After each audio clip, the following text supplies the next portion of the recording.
ফ্রান্সের দক্ষিণ উপকূলে শুরু হয়েছে বিশ্বের অন্যতম মর্যাদাপূর্ণ চলচ্চিত্র আসর কান চলচ্চিত্র উৎসব।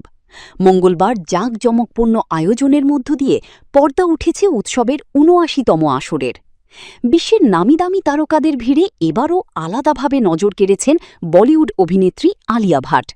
উৎসবে অংশ নিয়েই সামাজিক যোগাযোগ মাধ্যমে এক গুচ্ছ নতুন ছবি শেয়ার করেন আলিয়া, আর সেই ছবিতেই দেখা যায় তার অনন্য প্যাস্টেল লুক।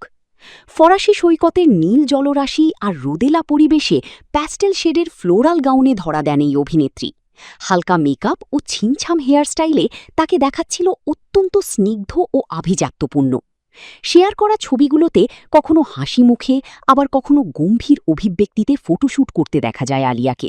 সমুদ্রের পাড়ে তার আত্মবিশ্বাসী উপস্থিতি ও মায়াবী সৌন্দর্যে মুগ্ধ হয়েছেন ভক্ত অনুরাগীরা।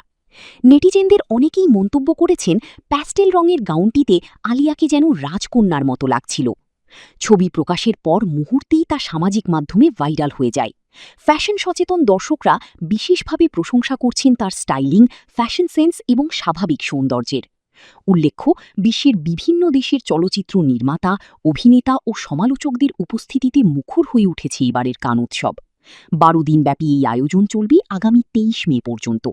সমাপনী দিনে ঘোষণা করা হবে চলচ্চিত্র জগতের অন্যতম সম্মানজনক পুরস্কার পাম দরের বিজয়ীর নাম।